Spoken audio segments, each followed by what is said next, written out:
Hello everyone, in front of me is iPhone 14 Pro Max, and let me show you how to set emoji wallpaper here.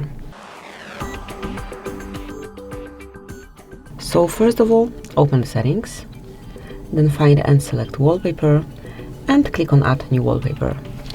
Go to emoji, and here you can pick the emoji that you wish to use. So let me pick, for example,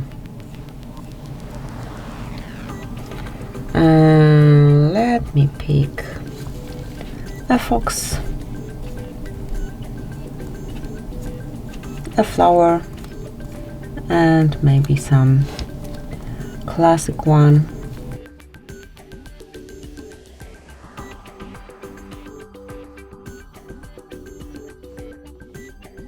One more time.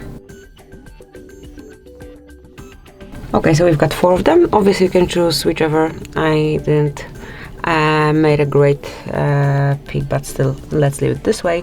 And now, smoothly by scrolling, you can pick small grid, medium grid, large grid, rings, so as you can see, there is a circle, or a spiral option. So just choose the one that you want to apply.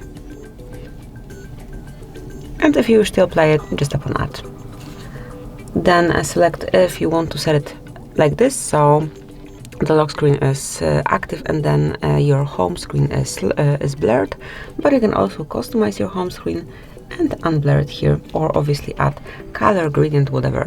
Let me click on done then, and that's it. As you can see, from now on you've got your brand new wallpaper and lock screen applied. So this is it. This is how you can set emoji wallpaper. Thank you for watching. Please subscribe our channel and leave the thumbs up.